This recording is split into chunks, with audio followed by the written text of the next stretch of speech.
Oh, I thought we've already done a good and the bad and the ugly type of show, Keith. But when the injury bug starts biting, we got to do it again. Kelly Oubre, Paul George, all these injuries. We know about Joel Embiid. But is the injury bug catching up to this 76ers squad? We'll break it all down and more on this edition of Locked On 76ers.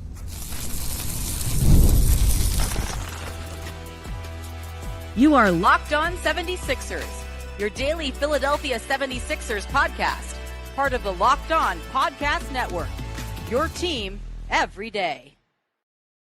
We do thank you for watching Locked On 76ers and making Locked On 76ers your first listen every day, part of the Locked On Podcast Network, now the #1 sports podcast network. How about that? And also, this particular episode is brought to you by the Game Time app. Download the Game Time app, create an account, use promo code LOCKEDONNBA for $20 off your first purchase. So, Keith, the way I saw this news, Paul George questionable for tonight against the Clippers. Yay! Then Kelly Oubre not playing. Not playing. Suffered an LCL injury. Against the Pistons. He went down hard, did not come back out in the second half. So that was, you were just hoping he wouldn't miss any time, and now it looks like he's missing time. Jared McCain looks like he has played himself into shape over a couple of games there down in the G League.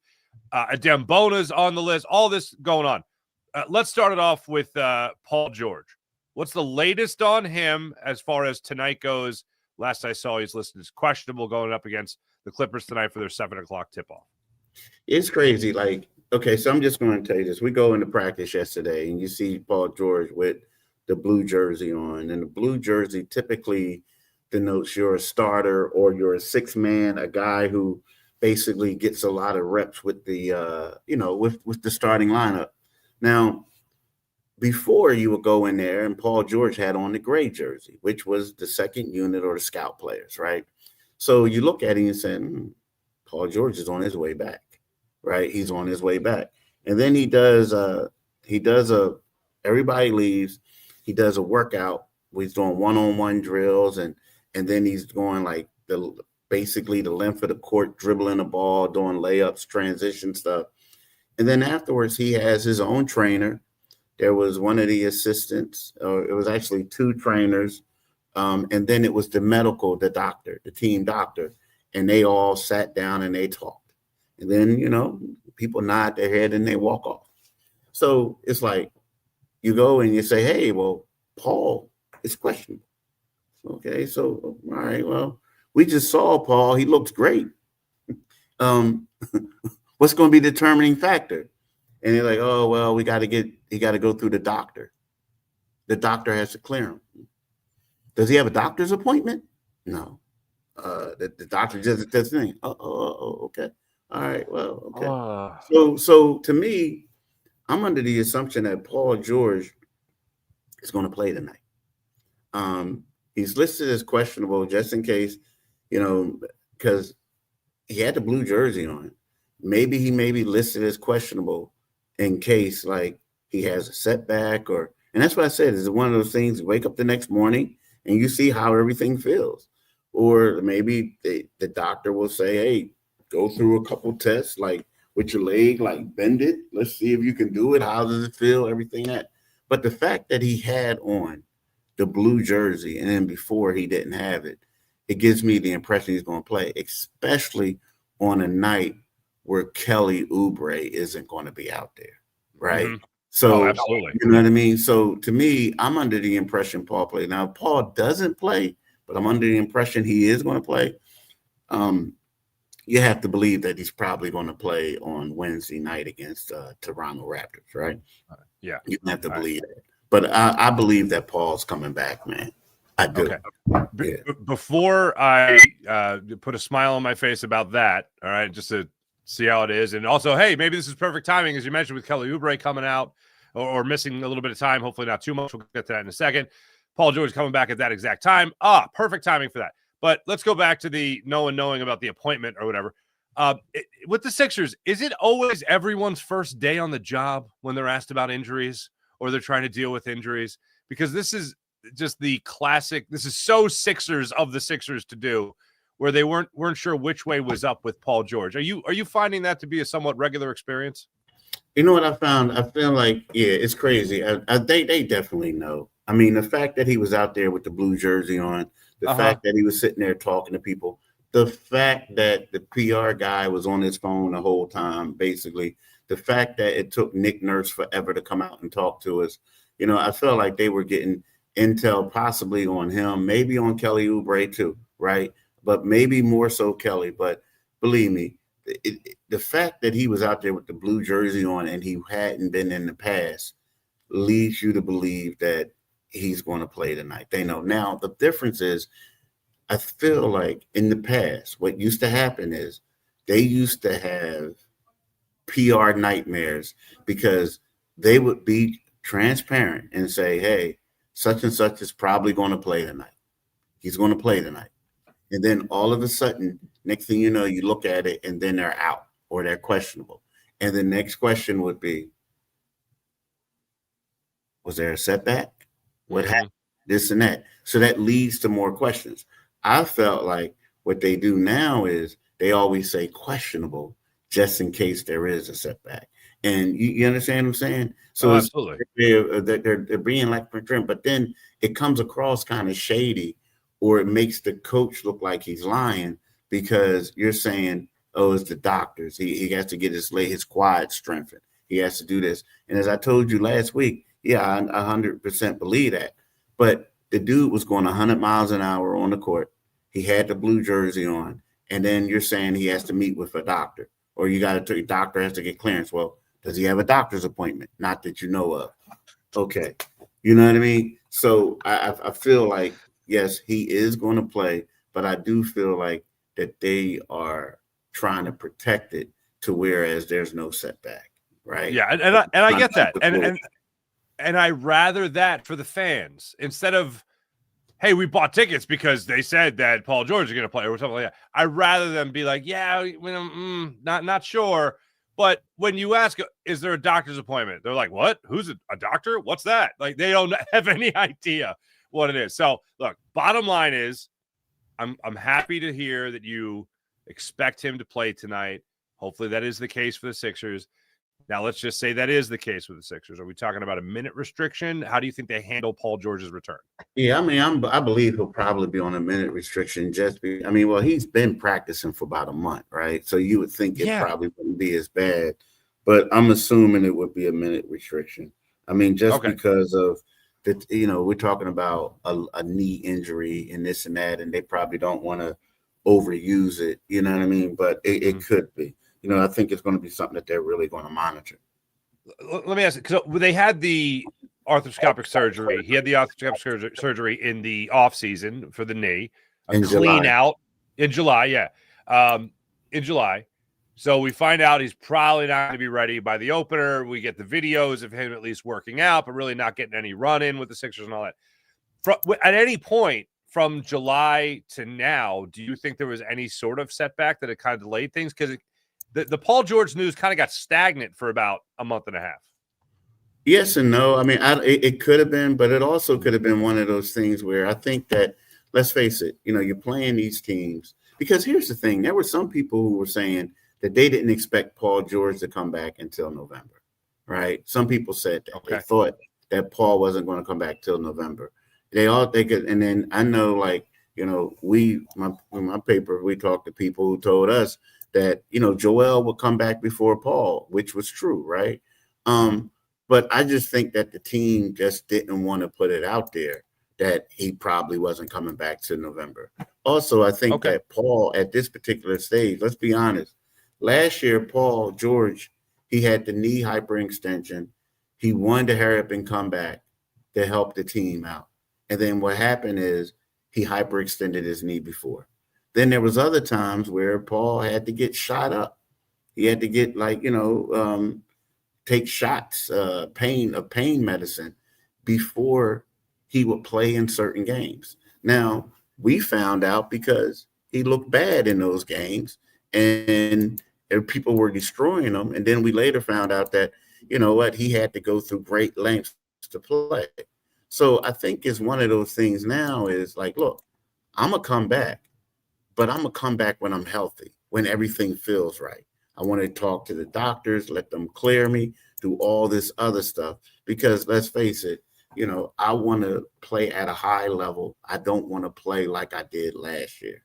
So, I think that we have to factor in a lot of those things with that. But from the gate, everybody was saying that Joel was going to be back before Paul George. All right, fair enough. Now, when we come back, I want to talk about Kelly Oubre with you and just get your thoughts on how serious this is, how much time he could miss, because we are talking about a guy that we had sung the praises of in the very early portions of the season.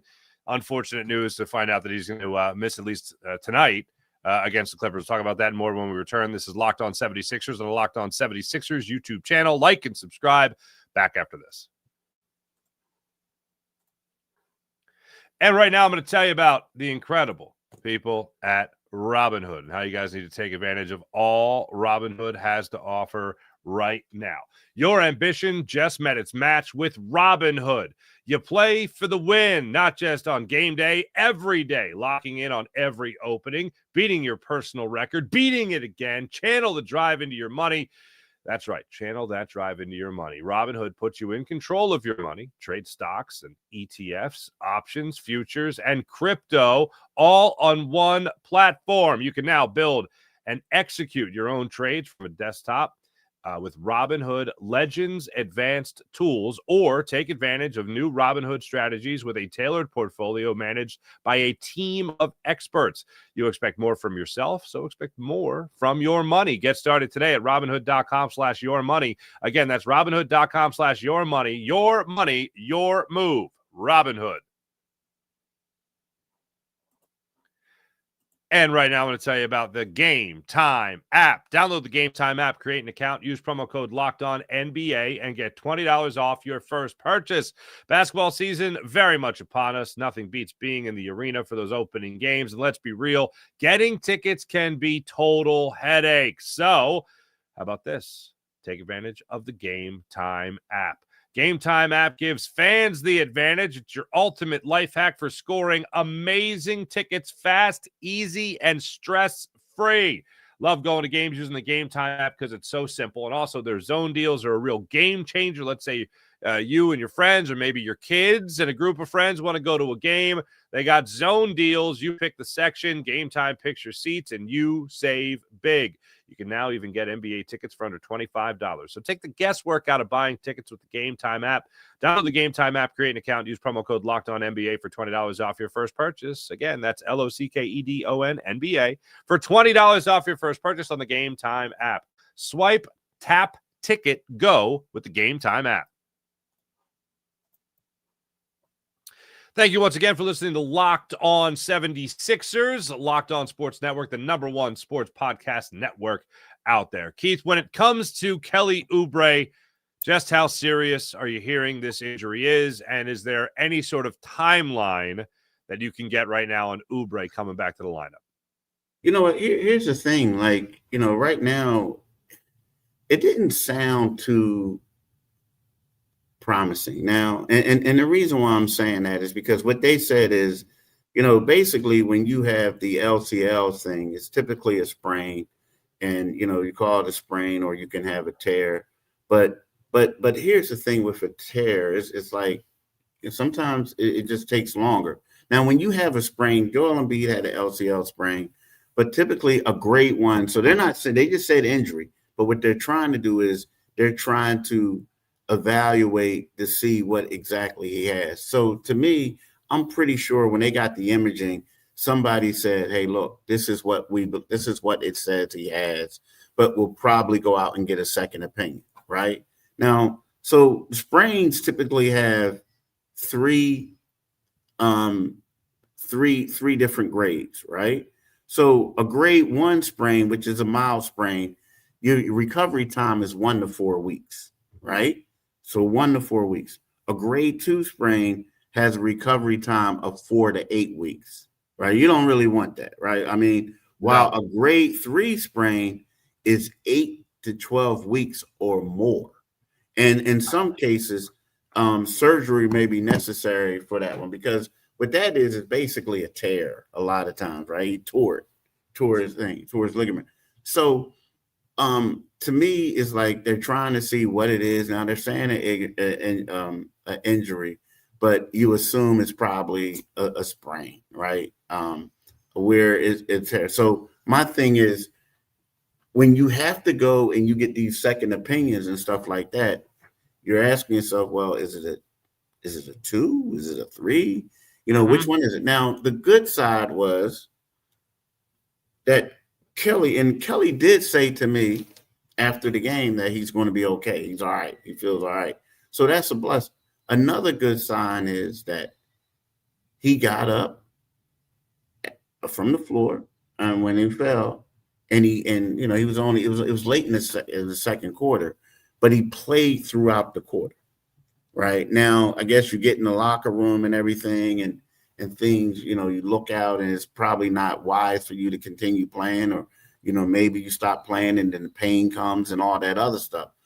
But, I think right now there's really not a definite timeline because they want to get another opinion. But by looking at him play, you say, okay, he should be okay.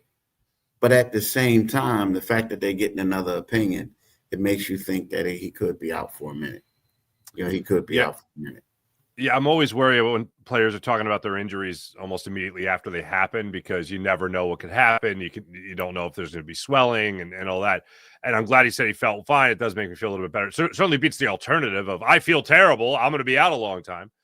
But what really stinks about this whole thing is obviously Kelly Oubre was having a phenomenal season. And I know it's early, but he was a guy, especially Keith, on the defensive end of things, we have sung the praises of time and time again throughout the early goings of this season. And, you think about Tyrese Maxey on media day talking about that standard, and I think the Sixers even use it now in a promo, for the franchise and all that. But if there's anybody other than Tyrese Maxey that is going to bring it every night, he's going to empty the tank every single night, that's Kelly Oubre. Like, that's what he had done. And Nick Nurse had really started to praise him as well, talking about his offensive prowess or his offensive success really stemming from his defensive success, and that feeding the other. And he's been a great example to the younger guys on this team. He could play up tempo. His versatility is great. And then to have on top of that, better than just solid defensive effort and constant hustle, a guy that can get you rebounds, set up his teammates, drive the lane, hit the outside shot. How much of the Sixers going to miss him as a player for however long he is going to end up missing? I mean, they're missing him big time. I mean, like, Kelly Oubre might be one of the most important players to the team because, as we talked about, Nick Nurse said his offense, like, is a direct result of his defense. Well, what Kelly Oubre does is he guards the opposing team's best player, right? Perimeter player. That's his assignment, right? And in addition to that, he's a guy like while Maxey and VJ Edgecombe is logging a couple miles of, like, it's funny, Maxey, VJ Edgecombe, and Kelly Oubre on pace, on average, ran over 3 miles per game. They were always constantly moving. And in addition to that, Oubre has to guard the opposing team's best player, right? So, it's a workout.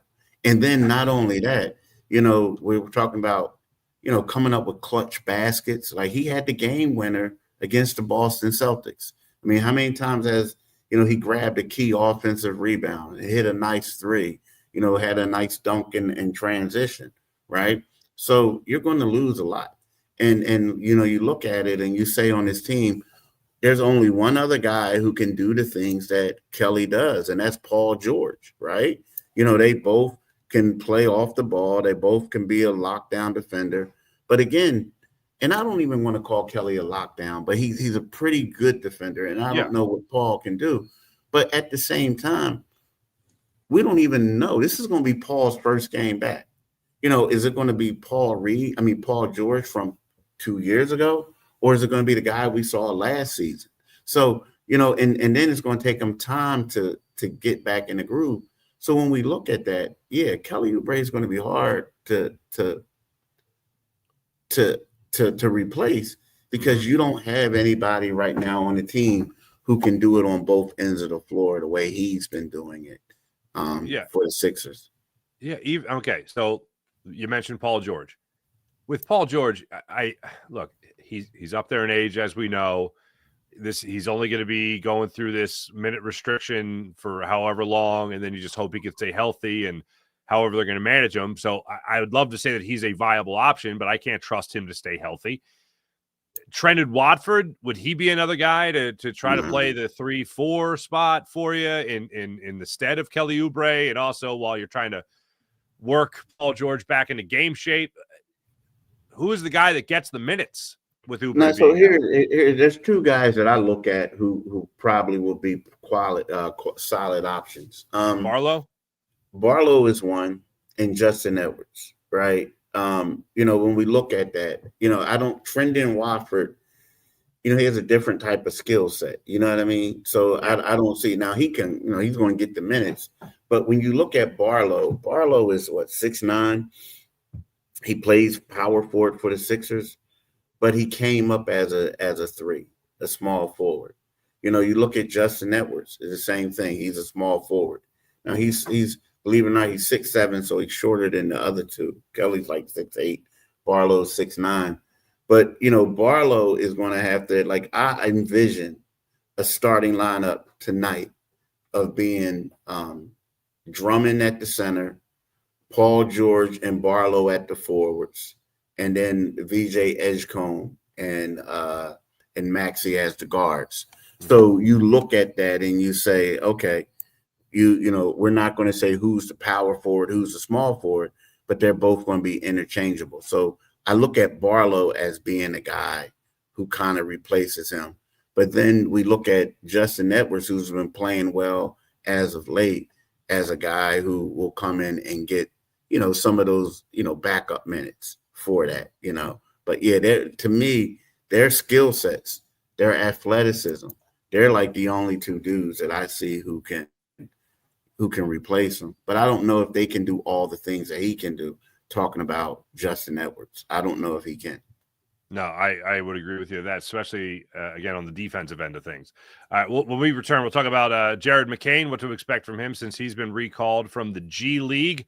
Also, Adem Bona, another injury we got to break down. We'll talk about that when we return. This is Locked On 76ers and the Locked On 76ers YouTube channel. Make sure you guys like and subscribe. Back after this.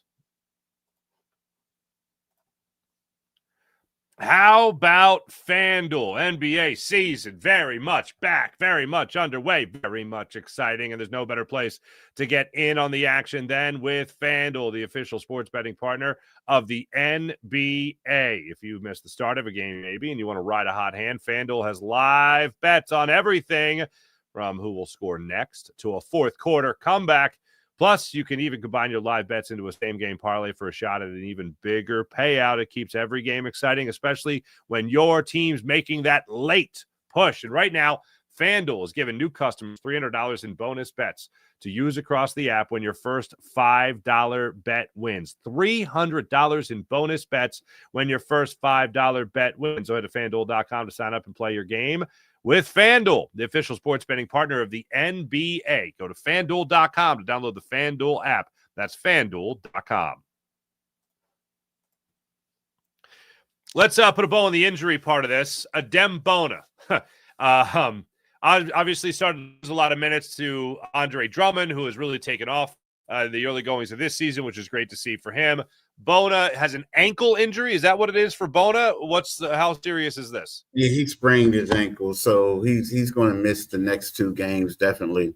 So what they have is they have a game. So they have it's something about the next two, but it's probably going to be the next three games. It's the next three because he's going to miss tonight.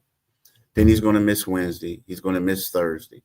So those are 3 games. So, yeah, it's 3 games. And then he'll be evaluated on Friday. So the main thing about a sprained ankle, typically depending on how the severity of it, like if it was a high ankle sprain, he'd probably be out a lot longer. They say he would be reevaluated in a couple of weeks possibly. But I think that he'll come back. Now, the only problem is, the concern is that when you talk about him being injured and you talk about Joel Embiid about to miss his his fourth game or fourth game, last three with right knee soreness. And then you have Bona being out. The Sixers, you got Drummond starting, but after that, they got to go small, really small. So, Janai Broome may have to get some minutes. Or if he doesn't get minutes, which probably won't happen, you got to go with Jabari Walker or Don Barlow at center in a small ball lineup, right? So this really sets the 76ers back. Now you're playing the Clippers and they got a quality center. They got bigs. And then after that, you got to go up against the Toronto Raptors on Wednesday. Possibly Joel will come back for that one. I guess that's the hope. But then the very next night, you got to go to Milwaukee.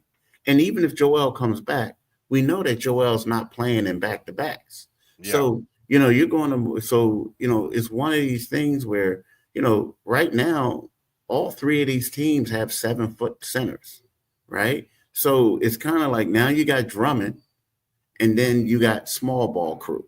So it to me, it just his injury, although it's a sprained ankle, and he did continue to play in the game for a minute. It's just one of those things where from a depth standpoint, it really hinders the Sixers because they don't have a lot of options. Yeah, unfortunately, right there, they don't. Now, Janai Broome, you mentioned, was recalled from the Blue Coats after getting a stint down there. Also, Jared McCain, not that we're expecting him to play center or anything crazy like that, but he was also recalled from the Blue Coats. What do you think is a fair expectation for Jared McCain back at the NBA level?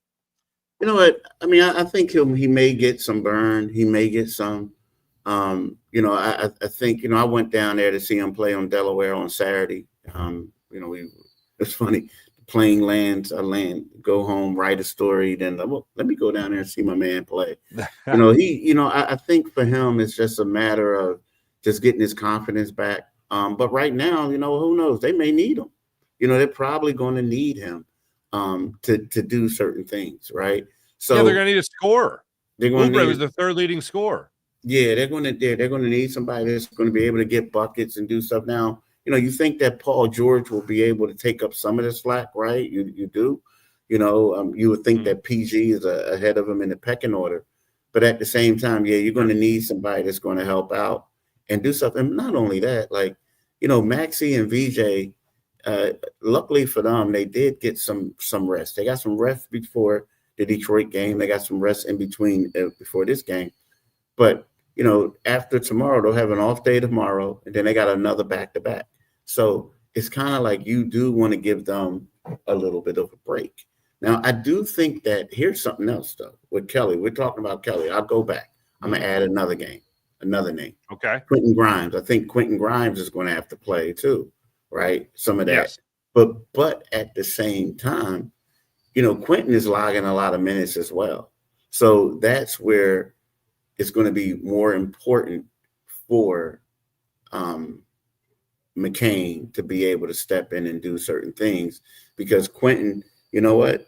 Who knows? They may decide to say, hey, Quentin, if we don't go with Barlow because you need a backup center tonight or whatever, if they don't go with Barlow in that role and the starting role, I could see Quentin getting the start and replace a Kelly. In place of Kelly. So we didn't even talk about Bona. So that's a part of a problem. But the only thing is I like what Barlow brings, the energy. And I love what Quentin coming off the bench, providing that spark. Yeah, by the way, Broome and McCain both have played 2 games for the Blue Coats so far this season. McCain, and I don't expect him to be down there again. Would you think he's to be back there? I mean, obviously he's got to play well at the NBA level, bottom line. I expect him to. I think he got the couple of games under his belt that he needed, especially with the Sixers being off this weekend. Also, Janai Broome, two games, 25 minutes played, almost 26 minutes played per game. McCain, 20 minutes played per game, 12.5 points per game in that in Delaware for them. They got the run they needed, especially Jared McCain. As far as why he was sent down there, I know we touched on it before the weekend. He just had to get some run. because he wasn't going to get that run at the NBA level, right? Got to get confidence too. Yeah, you got to be able to get confidence as well. You got to get run, you know, and he needs to get it. Like the one thing is, and him and I, we talked about this like off, because I interviewed him, and then you know, we talked, because again, I told you my daughter is going through the same thing.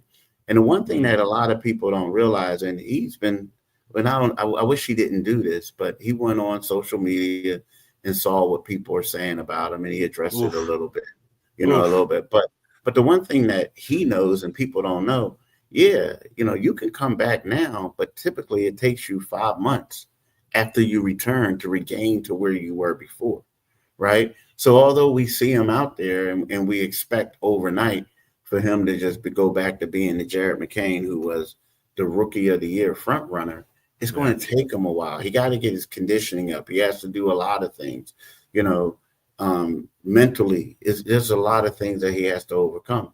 Now, again, me personally, like right now, I think they need him. But if Kelly wasn't injured, if Bona wasn't injured, because what that does is it tweaks guys who have to play different positions. You know, if Jared had to go down there for another time, I'm all for it, because my thing is, I'm gonna tell you, this is a guy I look at who just wants to get better, right? Absolutely. And this gives you the opportunity to get minutes that you won't normally get playing for the 76ers. So, you know, and even Janai Broom, I'll be honest with you, I was watching him, and, you know, that was the first time where I saw him look like the guy at Auburn.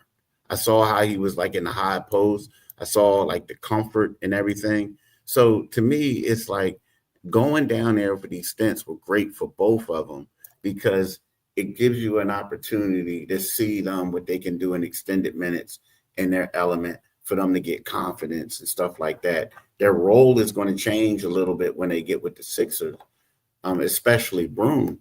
But at the same time, that was the first time I said, okay, I see it. I see it now. So it was good for him to be there. Fair enough. Sixers, Clippers, tip-off tonight, 7 o'clock, South Philadelphia. His name is Keith Pompey. My name is Marc Farzetta. We appreciate you guys, especially in the chat as well, chiming in on the show. Much appreciated. Don't forget about Locked On Fantasy Basketball, by the way, with our friend Josh Lloyd, breaking it all down and making you not only the smarter NBA fan, but, of course, help you win your league. Find Locked On Fantasy Basketball on YouTube, wherever you listen to your podcast. Part of the Locked On Podcast Network, your team every day. For Keith Pompey, I'm Marc Farzetta. We'll be breaking it down further tomorrow, hopefully talking about a Sixers win over the Clippers. Until then, like and subscribe. Locked On 76ers. Back with you guys tomorrow. See you then.